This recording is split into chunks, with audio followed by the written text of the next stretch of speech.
चलिए अब बात करते हैं पूर्वांचल की एक बेहद खास सीट की, गाजीपुर सदर विधानसभा। पूर्वांचल की उन चुनिंदा सीटों में गिनी जाती है जहां हर चुनाव में मुकाबला बेहद दिलचस्प और बहुत करीबी रहा है।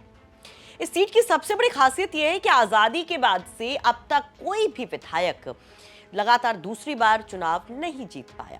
2022 में समाजवादी पार्टी के जय किशन साहू ने बीजेपी के तत्कालीन राज्य मंत्री डॉक्टर संगीता बलवंत को महज करीब 1600 वोटों से हराकर ये सीट अपने नाम की थी। और अब जब 27 का चुनाव नजदीक है और तैयारियां तेज हैं और खास तौर पर पूर्वांचल पर बीजेपी सपा सबकी निगाहें हैं, तो ये सीट काफी दिलचस्प हो जाती है। बीजेपी सीट पर वापसी की कोशिश में है, जबकि समाजवादी पार्टी अपना कब्जा बरकरार रखना चाहती है। और ऐसे में सवाल बड़ा है कि क्या गाजीपुर सदर इस बार अपना पुराना इतिहास दोहराएगी या फिर पहली बार कोई विधायक लगातार दूसरी बार जीत दर्ज कर पाएगा, यानी कि सपा खुद को रिपीट कर पाएगी। समझेंगे गाजीपुर सदर विधानसभा के तमाम चुनावी समीकरणों को और वहां के स्थानीय पत्रकार क्या कहते हैं उनको सुनेंगे। नमस्कार, आप देख रहे हैं यूपी किसका।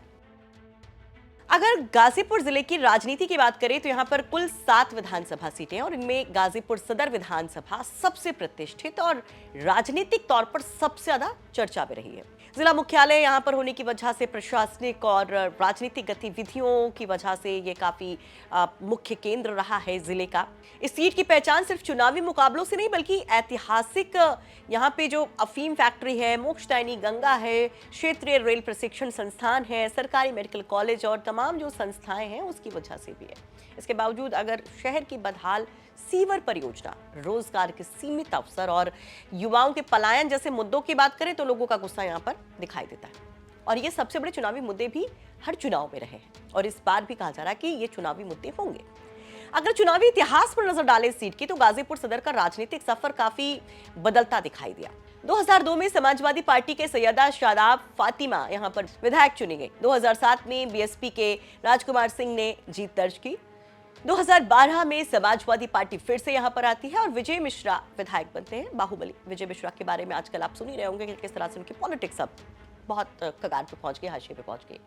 17 के चुनाव में बीजेपी की संगीता बलवंत यहां पर पहली बार कमल खिलाती है और 22 के चुनाव में समाजवादी पार्टी फिर से वापसी करती है। जय किशन साहू ने बेहद कांटे के मुकाबले में संगीता बलवंत को करीब 1600 वोटों से हराकर पहली बार विधानसभा पहुंचने का गौरव हासिल किया। इस सीट की सबसे दिलचस्प बात यह है कि यहां आज तक कोई भी विधायक लगातार दूसरी बार नहीं जीता चुनाव, जैसा कि हम आपको बता चुके हैं। और इसलिए ये टेंशन की बात जरूर है मौजूदा विधायक के लिए। लेकिन मौजूदा विधायक जब वो बात करते हैं उनसे हमारे सहयोगी, तो वो ये कहते हैं कि उन्होंने बहुत काम किया है और उनकी जीत निश्चित है। जो इतिहास में नहीं हुआ है वो उसको करके दिखाएंगे। जबकि बीजेपी अपनी डबल इंजन की सरकार के और संगठन के बल पर यहां पर इस सीट को जीतने का दावा करती है। जरा सुनिए इन तमाम दिग्गजों को। जो विपक्ष का विधायक जय किशन साहू जितना काम सदर के विधानसभाओं में 22 से मैंने शुरू किया, संभवतः सत्ता के बाहर रहने वाले विधायक नहीं कर पाए हैं। गाजीपुर की जनता ने जिताया है। जीवन में पहली बार मैं विधायक बना हूं। मैं सदन में भी बोलता हूं तो केवल और केवल गाजीपुर सदर की बात करता हूं, इधर उधर नहीं देखता हूं। जितना समय मुझे मिलता है गाजीपुर की समस्या, हम गाजीपुर हर जगह ग्रामीण क्षेत्र जो 80%, 70%, 75% क्षेत्र मेरा ग्रामीण है। जितना मैं ग्रामीण क्षेत्र को दिल से जानता हूं उतना ही शहर को भी जानता हूं। शहर में मैं रोते हुए सदर में कहा था कि यह नगर पालिका नहीं नरक पालिका हो गई है। कारण एक ही काम को 9 बार खोदा गया है सीवर के नाम पर। और आज तक क्या बताएं। संभवतः आप भी गाजीपुर के रहने वाले हैं। आप चलिए, मैं मोटरसाइकिल पर बैठा रहा हूं और नगर में एक तरफ से दूसरे तरफ गिनवा दूं। नमामि गंगे का काम शुरू हुआ तो अब लाइन बन रही है। गाजीपुर के व्यापारियों और गाजीपुर की जनता शहर वासियों से यहाँ का शासन प्रशासन एकदम घोर मजाक कर रहा है। यह बर्दाश्त के बाहर है। यह बात क्षम्य नहीं है। बहुत कष्ट और बहुत दिल से। चिकित्सा और शिक्षा के क्षेत्र में बात करें तो इस सरकार का दिखावा है खूब। मैंने सुझाव दिया था, यहाँ का मेडिकल कॉलेज जो आदरणीय अखिलेश जी ने बनवाया था, उसको इन्होंने मेडिकल कॉलेज घोषित कर दिया। इसके लिए मैं बधाई देना चाहता हूँ। संसाधन भी बहुत बढ़ा है और संसाधन बढ़ने के कारण भीड़ बढ़ी है। हम सब संगठन आधारित पार्टी हैं और लगातार हम सतत संगठन की अपनी कार्यप्रणाली हमारी एक है। 2027 नज़दीक है। कार्यकर्ता हम सब तैयारी में लगे हैं। बूथ स्तर तक अपना कार्यक्रम चल रहा है। यही तैयारी है। 2027 में अगर हम गाजीपुर सदर विधानसभा की बात करें तो आप कुछ वोटों से सीट हार गए थे। ऐसी क्या कमी रह गई थी और किन वायदों के साथ जाएंगे कि ये जीत सुनिश्चित कर सकें 2027 की? यहाँ गाजीपुर ज़िले में लगातार समाजवादी पार्टी का कब्जा रहा है, कभी वामपंथ का कब्जा रहा। बीच बीच में कुछ समय के लिए गाजीपुर जनपद में भारतीय जनता पार्टी को विजय मिली है। अब गाजीपुर की जनता समाजवादी पार्टी के नेताओं, इनकी कार्यप्रणाली इससे ऊब चुकी है और उत्तर प्रदेश में पूज्य योगी आदित्यनाथ की सरकार, केंद्र में माननीय नरेंद्र मोदी जी की सरकार, डबल इंजन की सरकार, और इससे पूरे देश के अंदर एक जो विकास का मॉडल इस समय देश देख रहा है, इस सब के कारण और अब तो बिहार और बंगाल के चुनाव के बाद जो परिणाम आए हैं, गाजीपुर की जनता पर एक नैतिक रूप से दबाव बढ़ा है कि निश्चित रूप से इस बार राष्ट्रवाद, विकास, डबल इंजन की सरकार को समर्थन और इस समाजवादी पार्टी के जातवादी घोर जातवादी राजनीति से के चंगुल से यह गाजीपुर बाहर निकलेगा। इस बार 27 में यही होने वाला है। तो भाई दावे हैं तमाम पॉलिटिकल पार्टीज के और दावे हैं, किसके दावों में कितना दम है वो तो चुनाव के समय पता चलेगा। लेकिन जातीय समीकरणों में दम यहाँ पर जरूर दिखाई देता है जब आप यहाँ के तमाम चुनावी नतीजों को देखें। तो चुनावी नतीजों को किस तरह से यहाँ के जातीय समीकरण प्रभावित करते, चलिए उसको समझते हैं।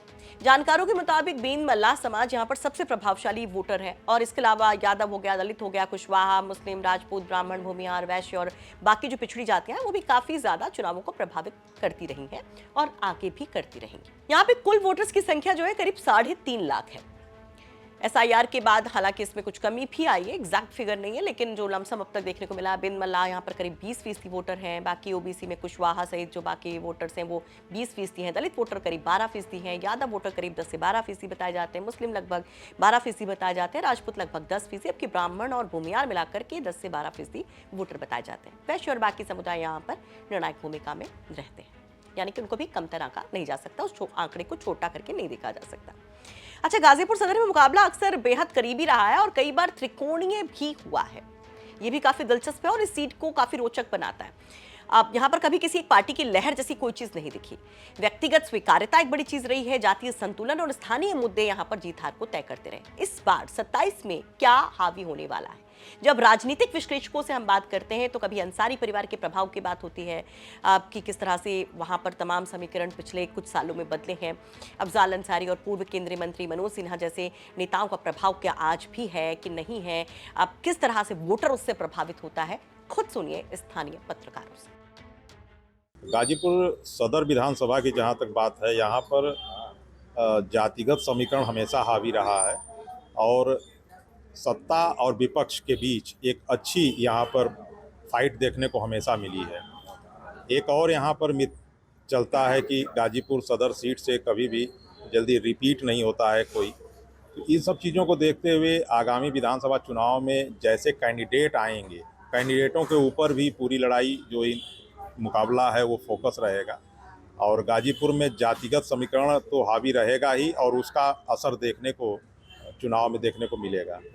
जो आंकड़े हैं उसमें यहाँ पे जैसे बिंद बिरादरी हुई, कुशवाहा और यादव हुए, इस तरह के वोट बैंक अच्छे संख्या में यहाँ पर है जो अगर एकजुट होकर कहीं पड़ेंगे तो वो परिणाम देंगे। अब एकजुटता वो पार्टी जो भी है वो उनको कर पा रही है एकजुट अपने तरफ कि नहीं कर पा रही है, ये उस वक्त निर्भर करेगा जब प्रत्याशियों की घोषणा हो जाएगी, उसके बाद ही। सदर सीट में पहले जो अंसारी परिवार का जो दबदबा रहता था या जो उनका हस्तक्षेप रहता था, वो इस चुनाव में ऐसा नहीं लग रहा है कि उस तरह से हो पाएगा। यहाँ पर जो तत्कालिक मुद्दे चल रहे हैं, जैसे अभी राम मंदिर का मसला चला है, इसके बगल में आप गाजीपुर के कुछ लोकल मुद्दे हैं, कुछ घटनाएं हुई हैं, इन सब का भी असर चुनाव पर देखने को मिल सकता है। और जैसा भी अब कैंडिडेट जैसे भी रहेंगे उसके बाद ही निर्णय होगा, चाहे वो किसी पार्टी के रहेंगे। जनता पार्टी के साथ साथ कैंडिडेट को भी चुनती है, तो अब तो प्रत्याशी घोषित हों, कौन किस पार्टी से आ रहा है, उसके बाद जैसा भी समीकरण बनेगा। देखिए, जब 2027 के विधानसभा चुनाव की बात करें और वो भी गाजीपुर की सदर सीट के परिप्रेक्ष्य में, तो पहले हमें पिछले 20 वर्षों की बात कर लेनी चाहिए। 4 इलेक्शंस की मैं नज़र डाल रहा हूँ। तो पिछले 4 इलेक्शन में एक बार बसपा की जीत हुई है, 2 बार सपा की जीत हुई है और 1 बार भाजपा की जीत हुई है। 2007 से 12 तक यहाँ पर बसपा के विधायक रहे हैं, 2012 से 17 तक सपा के विधायक रहे हैं और 2017 से 22 तक बीजेपी के विधायक रहे हैं और वर्तमान में फिर सपा के विधायक इस सीट पर हैं। ऐसे में कहा जा सकता है कि मामला बेहद रोमांचक रहेगा, ये इलेक्शन बेहद रोमांचक रहेगा और ये एक ट्रैक रिकॉर्ड भी है गाजीपुर सदर सीट के लिए कि बेहद कम मार्जिन से यहाँ पर जीत हार होती रही है। पिछले 20 वर्षों में जो मैंने देखा है कि 1000, 1500, 2000 के वोटों में विनिंग हो जाता है आदमी, और ये किसी भी पार्टी के साथ है और लगातार इस सीट पर परिवर्तन देखने को नजर आया। जैसे मैंने पहले भी बताया कि 1 बार बसपा की जीत हुई है, 2 बार सपा की जीत हुई है, 1 बार भाजपा की जीत हुई है और इस बार 2027 में भी कमोवेश यही पोजीशन बनी रहने की उम्मीद है और कांटे की टक्कर नजर आएगी। जैसे पिछला ट्रैक रिकॉर्ड इस सीट का बताता है कि फर्स्ट, सेकंड और थर्ड पोजीशन पाने वाले उम्मीदवारों के बीच बहुत कम मार्जिन रहती है, 1000, 2000 और 2500। ऐसे में इस बार भी ऐसी ही उम्मीद है कि सपा, बसपा और भाजपा तीनों के बीच कांटे की टक्कर होगी। अभी तक का जो रिकॉर्ड बताता है वो बताता है कि गाजीपुर में सदर सीट पर हमेशा त्रिकोणीय संघर्ष नजर आया है। मैं बार बार उस बात को दोहरा रहा हूँ कि यहाँ पर सपा, बसपा और भाजपा तीनों के बीच कांटे की ही टक्कर होती रही है और अगली बार भी 2027 के विधानसभा चुनाव में भी ऐसा ही नजर आएगा। सीधी लड़ाई है या त्रिकोणात्मक? जी नहीं, सीधी लड़ाई नहीं, यहाँ इस बार फिर एक बार त्रिकोणीय लड़ाई ही, त्रिकोणीय संघर्ष ही देखने को नजर आएगा और मैं ऐसी उम्मीद रख रहा हूँ या मेरा ऐसा आकलन कह रहा है कि इस बार भी बहुत कम मार्जिन से, बहुत कम वोटों के अंतर से ही जीत हार का तय होगी। तो गाजीपुर सदर सीट के बारे में हमने आपको तमाम समीकरण दिखाने की कोशिश की, पुराने नतीजे क्या कहते हैं वो बताने की कोशिश की और स्थानीय जो वहां पर पत्रकार हैं उनके नज़र में इस सीट पर 27 के लिए सबसे दिलचस्प मोड़ क्या हो सकता है उस पर बात की। वैसे आप क्या कहेंगे, आपको क्या लगता है, क्या वाकई में नया इतिहास गाजीपुर सदर सीट पर लिखा जाएगा 2027 में? अपनी राय कॉमेंट बॉक्स में जरूर रखिए। ये रिपोर्ट तैयार करने में हमारी मदद की है गाजीपुर से हमारे सहयोगी विनय सिंह ने।